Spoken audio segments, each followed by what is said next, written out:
Hello everyone, welcome back to my YouTube channel. आज फेरि म भिडियो बनाउँदैछु। यो चाहिँ लगभग मेरो भिडियो अस्तिको भनेपछि 20 दिन जति भइसकेको छ।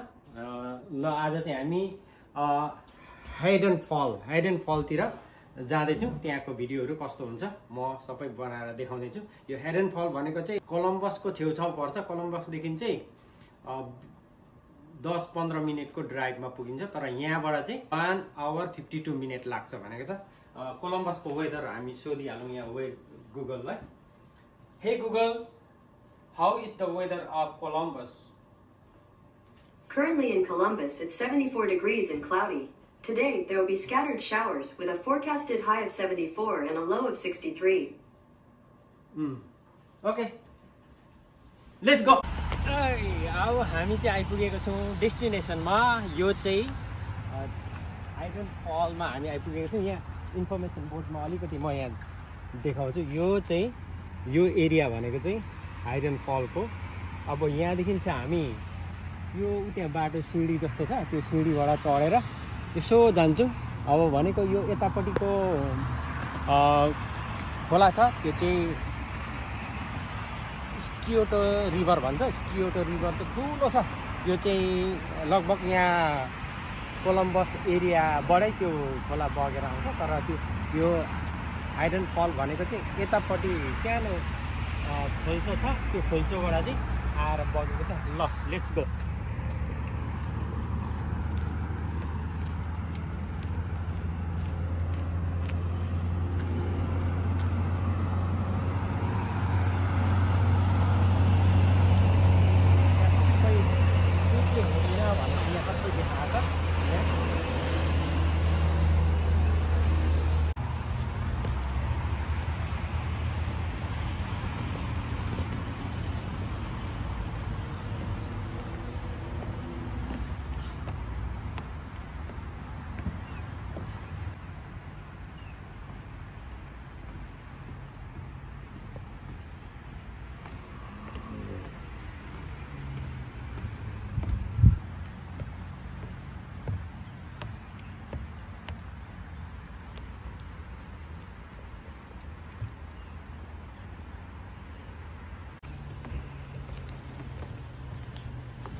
यो अघि नै मैले भने यतापट्टि देखिएको चाहिँ स्कियोटो रिभर। यो खोला चाहिँ कोलम्बसदेखि बग्दै आएको हुन्छ मिनी सिटी। अनि त्यहाँदेखि यो एरिया चाहिँ कस्तो भने कोलम्बसदेखि चाहिँ 10-15 मिनटको ड्राइभमा यहाँ आइपुग्न सकिन्छ। जो कोही यहाँ कोलम्बसको छेउछाउमा बसेको छ भने चाहिँ उहाँहरूलाई चाहिँ यो सजिलो छ। यो चाहिँ अब यता छ हाम्रो बाटो। अनि यहाँ भित्र यो खोल्सी जस्तो छ एरिया। अनि यहाँ माथि चाहिँ अब त्यो फल छ। तर यो खोल्सी जस्तो एरियामा चाहिँ यहाँ के भनेको छ भने विभिन्न प्रकारको जात जातिको बिरुवाहरू यहाँ पाइन्छ अरे। यो चाहिँ अब अरू ठाउँ नपाउने बिरुवाहरू पनि यहाँ छ भनेको छ। यहाँ हाँसको बच्चाहरू यहाँ मसिनो खेलिरहेको। यसलाई अलिकति जुम गरेर देखाउँछु नि। हेर भाग्दैछ।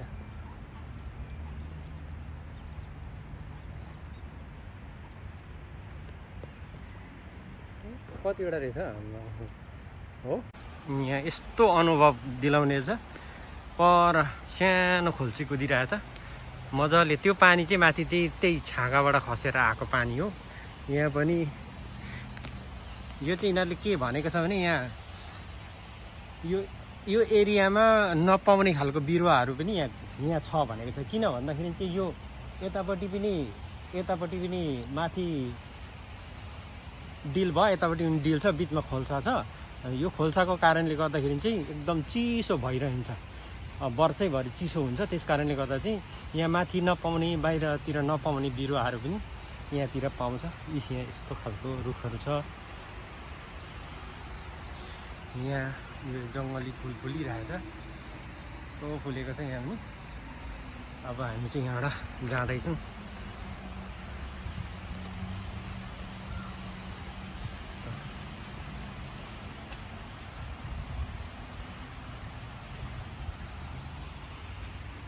त्यहाँ माथि यस्तो पहरा छ,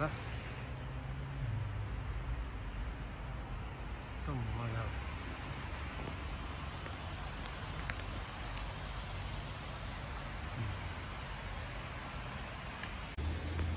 यस्तो सङ्लो एकदम क्लियर खोला बगिरहेको छ, हरियाली छ यो छेउछाउमा। यो बग्दै बग्दै उँधो गएर चाहिँ मैले अघि भने स्कियोटो रिभर, त्यो चाहिँ ठुलो छ। अघि मैले देखाएँ त्यति अलिकति छेउ मात्रै हो, त्यहाँदेखि उता ठुलो छ, त्यो चाहिँ एकदमै धमिलो छ। तर सँगैमा यो चाहिँ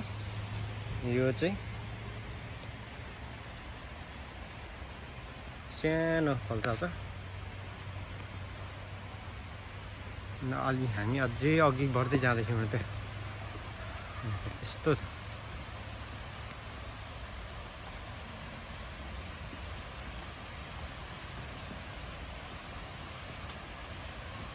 यहाँबाट यतापट्टि देख्न सकिन्छ विभिन्न प्रकारको जात जातिको बिरुवाहरू यो यहाँ पाइन्छ भनेको छ। यहाँ अब के कारणले हो सबै अहिले हरियाली भएको छ। चराहरू कराएको एकदम एउटा के कस्तो एकदम जङ्गलको फिलिङ आउँछ। यहाँ माथि अब एकदम सुनसान छ। तर यतै छेउमा अब यो हाइड एन्ड रन भनेको यहाँ माथि एउटा हाइड एन्ड रन स्ट्रिट छ, त्यो एकदमै बिजी गाडीहरू कुद्छ, त्यहाँ कति गाडी कराउँछ। तर त्यो छट्टै यहाँ पस्ने बित्तिकै कस्तो सुनसान छ एकदम, क्या योहरू नसुनिने।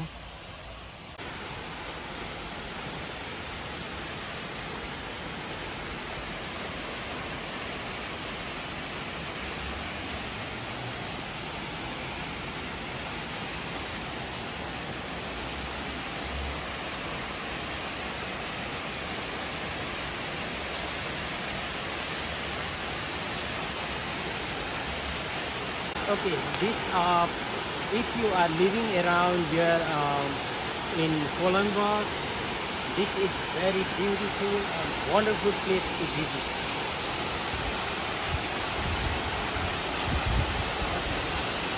यदि तपाईहरु जस्तै कोलम्बसको एरियामा बस्नुहुन्छ भने कोलम्बसदेखि ठक्कै यो चाहिँ 15-20 मिनेटको ड्राइभ कति हो।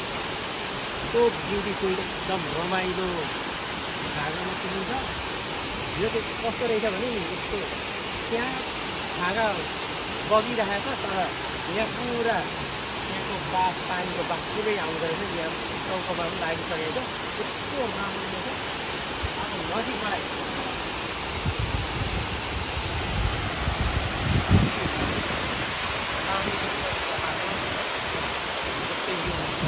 यहाँदेखि उता भनेको चाहिँ बिजी ठाउँ छ, उता गाडीको बाटो छ। तर यी एरियामा यति भरिमा यति शान्त प्लेस छ, यति शान्त जग्गा छ। यहाँको वातावरण यति राम्रो क्लियर छ। यो छाँगा बढेको अनि अलिकति परतिर गयो भने चराहरू कराएको यस्तो राम्रो खालको आवाजहरू सुनिन्छ। यहाँ चाहिँ मान्छेले यो एरियामा एकदम ताला लगाएर आफ्नो बाचा बन्धन पुरा गर्ने अथवा आफ्नो बाचा पक्का गर्ने तालाहरू लगाएर यहाँ गर्दो रहेछ। तर अब हामीले चाहिँ भ्याएन, यहाँ सबै यहाँ देखाइदिन्छ। यो सबै यो एउटा ताला लगाएर मान्छेलाई आफ्नो आफ्नो नाम लेखेको छ, यहाँ के लेखेको छ यहाँ चाहिँ ब्युटिफुल हाइडन फल।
मजाले फुलेको छ हो। पाउने कति मजाको अनि त्यो भयो पाहाड त्यो छ यो रुख भनेको यो यहाँ देखाइएको छ यो रुख यो भनेको जताततै पाउँदैन यो निकै अर्कै किसिमको रुख जस्तै यो एरियामा छ यो पनि अर्कै खालको हो तर विशेष गरेर यो पातला पत्ता भएको रुख छ नि हो यो रुख चाहिँ यहाँ बाहिरतिर पाउँदैन हो यही मात्रै पाउने हो